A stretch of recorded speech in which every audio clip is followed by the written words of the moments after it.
Hi divas, you're welcome back to my channel.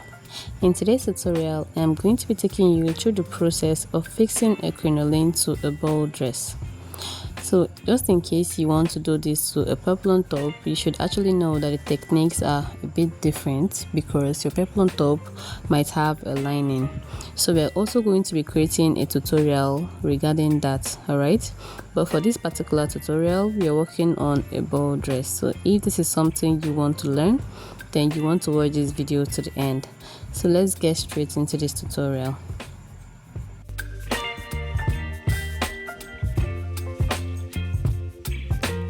So guys, here with me is the crinoline and the flay we are going to be working on. So this crinoline comes in two colors. It comes in both black and white, and it has different sizes as well. So right here I am making use of the 2 inches crinoline. You can decide to make use of 3 inches crinoline depending on the effect you want to create, okay?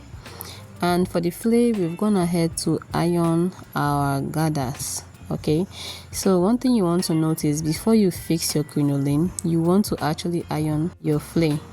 So after you're done ironing the flay, you can go ahead and fix your crinoline. If not, you'll find it very difficult to iron and might end up damaging the crinoline itself. Alright, so having said that, no matter the kind of gather or pleat you want to do, just iron first. Alright, so we are going to be heading over to the sewing machine, then I will show you how to fix the crinoline. So right here I have my bias tape with me, and this bias tape is going to be used to conceal the edges of our crinoline. So using a bias tape is totally optional. If you have a piece of fabric, you can actually make use of that. Also, the reason why we are concealing the edge of this crinoline is to prevent it from poking the wearer or from damaging your fabric, okay? So if you don't conceal these edges, it can begin to fray, and you know the edges are not friendly at all, so it can damage your dress or even make the wearer so uncomfortable. So that is why you need to close this edge. So if you look properly, you will see the way I am concealing this edge. So whichever way you decide to do yours, as long as it is properly closed, okay? Just don't forget to do this.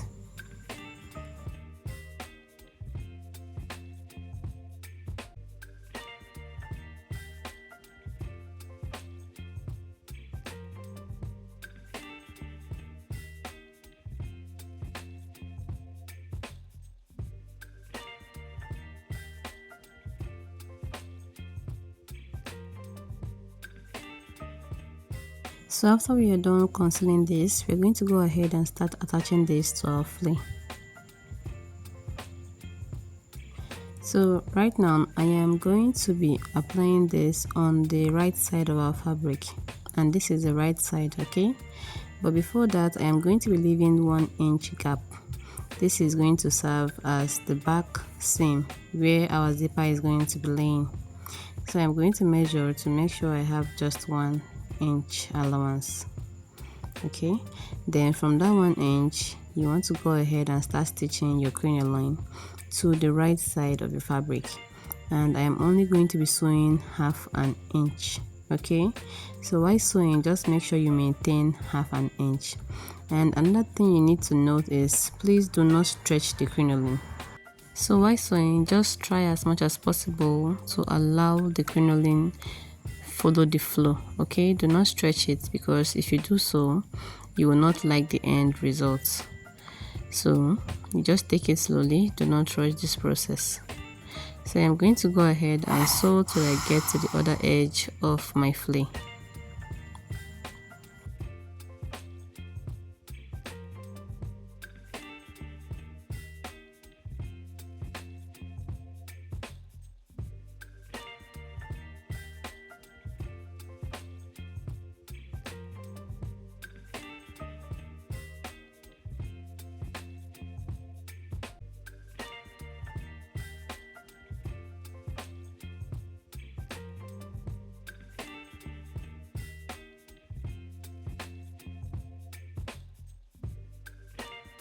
So while sewing, the moment you get to the other edge of your flay, you want to repeat the same thing you did to the first side. Okay, so I'm going to also come in by 1 inch, just the same thing we did at the other side, and I will cut this out and go ahead and conceal these edges as well. After concealing these edges, you want to go back to the sewing machine and continue your stitches. And just before you continue, make sure you go in by 1 inch backwards to top stitch on your previous stitch before you continue. Okay, I hope that makes sense.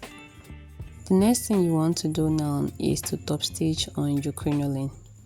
But just in case you want to skip this part, you can actually go ahead and fold your crinoline like this, then take it to your ironing table and iron it. Okay, but for me, I am going to be stitching on this, that is top stitching, and in order to achieve that, I am turning my fabric to the wrong side. Alright, remember we stitched on the right side. Now I am flipping it to the wrong side, just like this. Then I will make sure my seam is facing the crinoline. Then I am going to top stitch. Now while stitching, I try to make sure I am stitching very close to the previous stitch we had earlier. Okay, you don't want to make it to be so obvious by the time you iron, so you want to stitch very close to the previous line you have. So I'm going to do this till I get to the other edge of my fabric.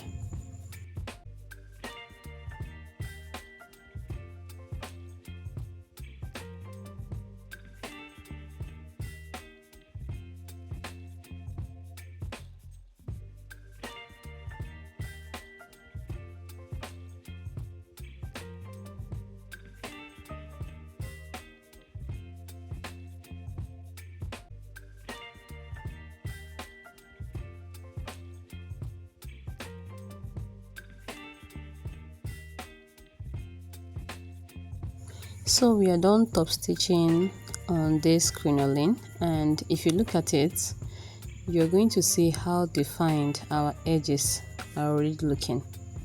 Okay, can you see this? It's already looking very defined. So the next thing I'm going to do now is to take this to the ironing table and iron it properly. For the ironing process, you are actually going to need your hemming gum. Okay, this is going to help us keep our crinoline in place. All right, so initially this is what we have as the edge of our fabric. This is what we had. So what you want to do now is, while ironing, you want to fold in a bit. Make sure your fabric is coming in by ½ an inch. Then you're going to put your hemming gum and iron this. So while ironing, just make sure your iron is not on the highest heat. If not, you're going to damage your crinoline. Just make sure it's hot enough to just hold the crinoline in place. So guys, another thing I want you to notice is the way I am ironing this. I am not rubbing my iron all over the fabric, rather I am pressing it down. Okay, can you see the way I am putting my iron? Just to press it down. Now you don't want to put your iron and keep rubbing your iron all around your fabric. It will damage your crinoline. So just the way I'm doing, you place the iron and hold it firm till you feel it is hot enough to make it stable. Then you can remove and you keep doing it. Okay, so that is just a tip.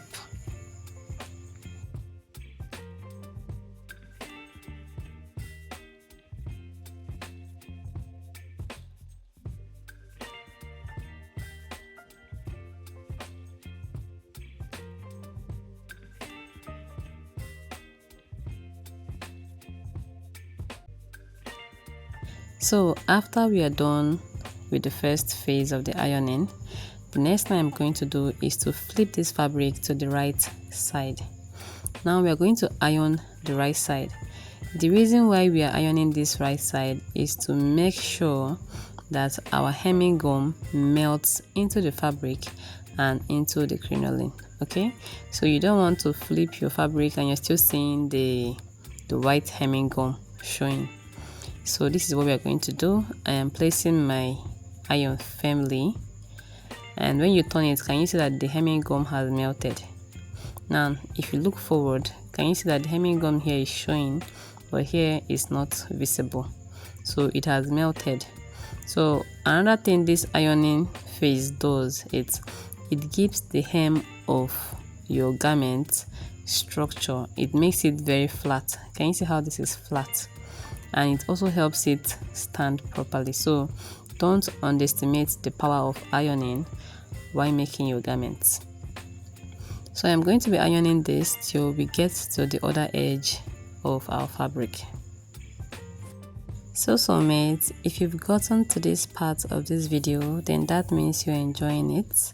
Please don't forget to like, share and subscribe to our channel. Alright, thank you.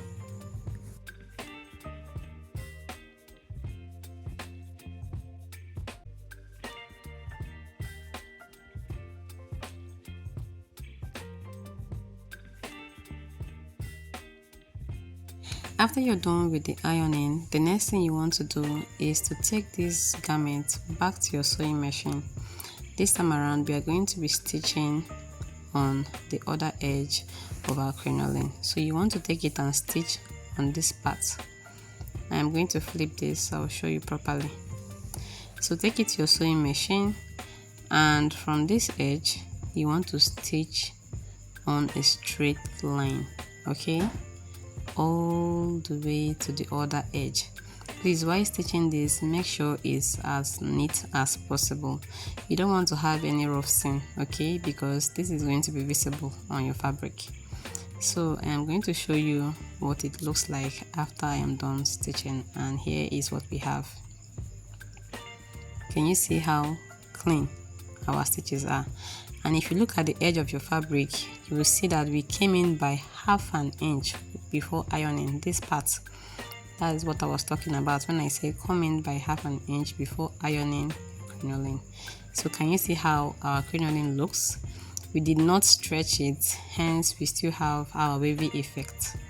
Alright, so depending on how full your flay is, if you follow this, you will get it right. So we've come to the end of this video. Thank you for watching, and see you in the next video. Bye.